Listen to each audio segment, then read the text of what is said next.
My girls informed me that I was not their true father, so I stopped behaving like one. They did not anticipate the repercussions. It all began on a regular Tuesday afternoon. I'd just ended another long day of work and was looking forward to a peaceful evening. When I stepped in, the home was oddly calm. Something had fallen off. My wife was seated at the kitchen table, staring at her phone, and the daughters were nowhere to be seen. My wife gazed up at me as I placed down my bag, her face taut with something I couldn't place. "Where are the girls?" I asked, attempting to seem nonchalant. She didn't respond right away, instead looking down at her phone and scrolling aimlessly. That's when I heard it, a faint, muted sound of voices coming from behind the house. It seemed weird since the rear door was supposed to be locked. I moved toward the sound, not thinking much of it at first. But as I moved into the hallway, I saw my girls through the open door of the living room. They sat on the sofa with their heads buried together. I couldn't hear everything, but what I heard made my stomach churn. "We don't even have to call him Dad anymore," one of them said. "He is not our true father. I cannot believe Mom married him." The words struck me like a slap. My breath halted in my chest and I stood still. How could they think like that? I had reared them since they were born. I had been there for every skinned knee, school performance, and late-night study session. I was their father, whether they acknowledged it or not. I should have marched in and challenged them right away, but something within prompted me to stay back. It seemed like a flood of uncertainty and pain had smashed over me, and I needed a minute to process what was going on. I stepped away silently, but my heart pounded in my chest. The remainder of the evening was a blur. The girls seemed distant, almost chilly. They didn't look me in the eye, asked about my day, or even spoke to me until they had to. My wife did not bring it up either. She simply sat there, silently sipping her wine and without meeting my look. That night, I remained up far after everyone else had gone to bed. The words rang through my thoughts. Asterisk is not our true father. Asterisk. How could they think so? What did I miss? I repeated every moment in conversation with the females. I had always tried to do my best for them, to be there, to be the father figure they needed after their biological father had departed from their lives. The next morning, I awoke early. My wife was still sleeping, but the daughters were already up and crowded over their phones at the kitchen table. The anxiety in the air was palpable. It wasn't as it had been previously.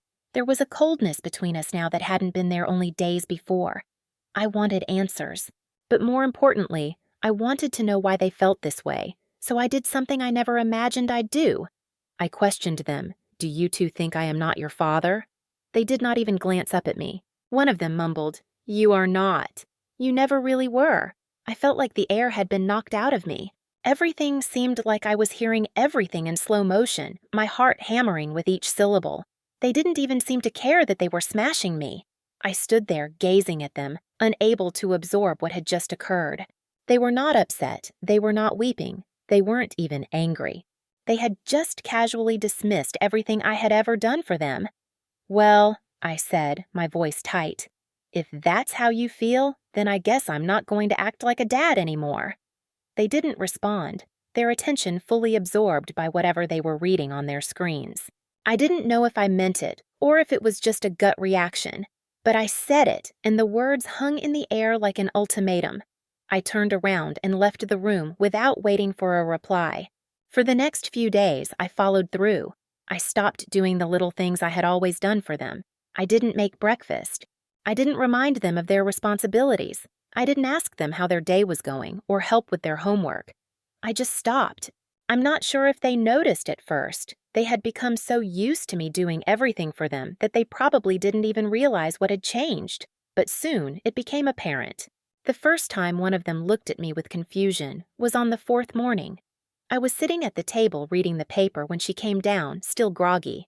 She stood there for a few moments before asking, "Aren't you going to make breakfast?" I shrugged. "I don't know. You don't really need me to, do you?"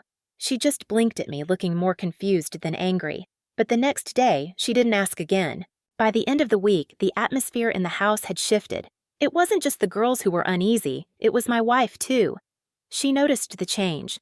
She noticed I wasn't picking up the slack anymore, that I wasn't jumping to help when things went wrong. One evening, she asked, "Why are you being like this?" Why aren't you taking care of them? I didn't even look up from the TV. I'm not their father anymore. They don't want me to be, so why should I pretend? Her silence spoke volumes. She didn't know how to respond. It wasn't what she had expected, but I wasn't going to apologize. Not this time. As the days went on, the girls began to show signs of discomfort. They didn't seem to understand what had happened. They didn't get why I wasn't playing the role they expected. It was like they hadn't realized how much I had done for them until it was no longer there. And that's when things started to change. It started subtly at first. A few glances exchanged between my wife and the girls, but nothing more. They'd still pass me in the hallway without a word, like I was just another piece of furniture in the house. The house had become a shell of its former self, devoid of warmth or laughter. It was a stark difference from the way things used to be, but I had my reasons for keeping my distance. They had drawn their line in the sand when they told me I wasn't their real father, and I wasn't going to cross it anymore. Then, one evening, the tension finally boiled over. The girls had been particularly withdrawn that day.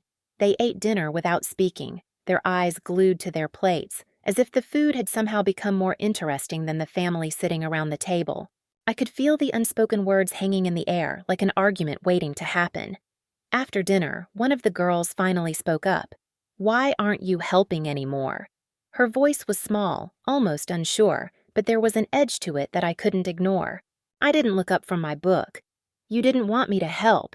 She shook her head, a frown creasing her brow. "That's not what we meant. We didn't think you'd just stop being there for us. Maybe you should have thought about that before you told me I wasn't your father," I said, my voice cold. The words hit like a punch. Her face twisted in confusion, like she didn't quite understand how things had gotten this far. "But we didn't mean it like that." "We were just what?" I interrupted. "You were just angry. You didn't think about how it would feel to hear that. To be dismissed like I'm just some stranger." The room went silent. She opened her mouth, then closed it again, unsure of what to say. It was like the reality of her words had finally hit her. I wasn't some stranger. I had been there for her, for both of them, when they needed a father. And now they were starting to realize it. My wife, who had been quiet up until then, spoke. "You don't have to be like this." I didn't answer her right away. I didn't know what to say. I had already given everything to this family. I had sacrificed so much of my time, my energy, my love for them. And yet, in an instant, they had turned their backs on me. "Maybe I don't have to be like this," I said finally, "but I don't want to pretend like nothing happened either. You all made it clear where I stand in this house. I'm just the guy who brings in the paycheck and fixes things around here, right?" My wife looked at me, her face softening for a moment, but I wasn't in the mood for her sympathy. I wasn't looking for an apology. I just needed them to understand what it felt like to be pushed aside. The following days were a strange mixture of tension and realization. The girls started to notice that their mother wasn't intervening anymore. She wasn't the buffer between us, wasn't trying to smooth things over like she usually did, and that seemed to hit them harder than I had expected. They were used to the comfortable routine we'd all built, one where I played the role of the father, the provider, the fixer. And now that I wasn't playing that role, everything felt off balance. My absence, my unwillingness to engage, had created a vacuum that they were struggling to fill. By the end of the week, I had already stopped doing everything I used to. I didn't make them lunch. I didn't remind them to take their vitamins. I didn't fix their broken toys or answer their questions about school. I barely even looked at them when they spoke. If they wanted a father, they could go find one. One night, I was sitting in the living room when the youngest came in, hesitating before sitting down beside me. Her eyes were downcast, her hands twisting together nervously. "Dad, can we talk?" I didn't look at her right away. "About what?" I'm sorry," she said quietly. "I didn't mean what I said. We didn't mean it. We just, I don't know. I didn't think it would hurt you." I let the silence stretch between us. I could feel the weight of her words, but part of me was still angry. I wanted to believe her, but I didn't know if I could just forgive and forget. What if she was just saying the words because it was getting uncomfortable?